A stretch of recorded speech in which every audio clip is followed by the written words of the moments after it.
কথা রেখেছেন নওশাদ সিদ্দিকী। ডিএর দাবিতে আজ অনশনে যোগ দিলেন আইএসএফ বিধায়ক নওশাদ সিদ্দিকী। এদিন সকাল 6টাতেই মঞ্চে পৌঁছে গিয়েছেন তিনি। সূর্যাস্ত পর্যন্ত নির্জলা থাকবেন বলে জানিয়েছেন নওশাদ।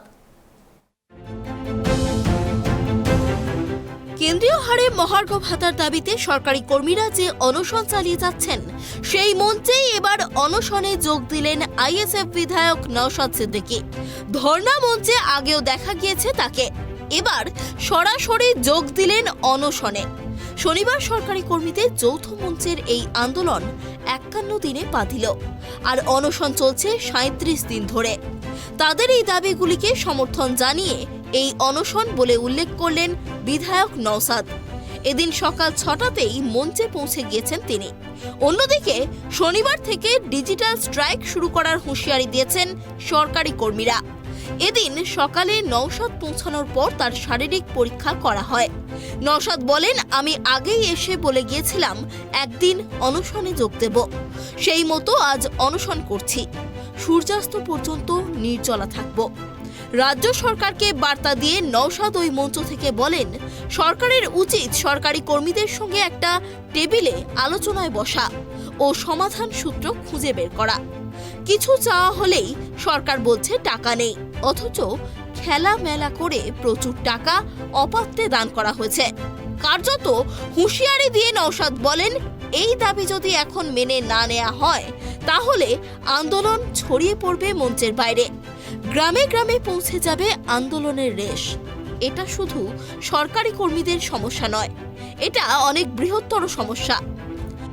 অবশ্যই আজকে আমি এখানে যারা 37 দিন ধরে অনশন করছে তাদের আন্দোলনকে আমি সহানুভূতি জানিয়ে আজকে আমি এখানে অনশন করতে। দেখুন, সরকারকে আমি একটা বার্তা হচ্ছে, আর দলের কর্মীদেরকে অবাঞ্ছিত মন্তব্য থেকে বিরত থেকে সরকারের উচিত হচ্ছে সরকারি কর্মচারীদের সাথে একটা আলোচনা টেবিলে বসা এবং ওয়ে আউট বার করা। অন্যথায় এই যে কলকাতার শুধু শহীদ মিনার চত্বরে শুধু আন্দোলনটা থাকবে না, এটা গ্রাম মফস্বলে ছড়িয়ে পড়বে। মানুষ সজাগ হচ্ছে, মানুষকে আরো সজাগ করানো হবে। এই সমস্যাটা শুধু সরকারি কর্মচারীদের সমস্যা নয়, এটা আমাদের রাজ্যে একটা জ্বলন্ত সমস্যা। যখনই কিছু বলা হচ্ছে টাকা নাই বলছে, কিন্তু অপাত্রে দান হচ্ছে, খেলায় মেলা করে হাজার হাজার কোটি টাকা নষ্ট করে দিচ্ছে, কিন্তু যার যেটা হকের প্রাপ্য সেটা বুঝিয়ে দেওয়া হচ্ছে না। আর জাতীয় স্তরে আমাদের বাংলার নামকে ক্ষুণ্ণ হচ্ছে বিভিন্নভাবে, যখন অবাঞ্ছিত মন্তব্য করে এই সরকারি কর্মচারীদের আন্দোলনকে যারা আক্রমণ করছে। দেখুন, আমি বিগত দিনে সেখানে বলে গিয়েছিলাম, সূর্যোদয় থেকে সূর্যাস্ত পর্যন্ত আমি নির্জলা অনশন করব। উল্লেখ্য, শনিবার গণ অনশনের আহ্বান জানানো হয়েছে যৌথ মঞ্চের তরফে।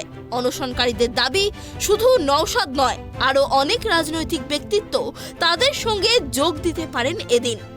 এছাড়া শনিবার থেকে ডিএর দাবিতে শুরু হচ্ছে সরকারি কর্মীদের ডিজিটাল স্ট্রাইক।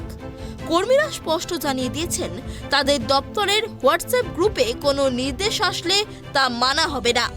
নিজেদের মোবাইল বা ল্যাপটপ থেকে ডেটা খরচ করে আর দপ্তরের কোনো কাজ করা হবে না বলেও জানিয়ে দেওয়া হয়েছে। Bureau report, tribe TV.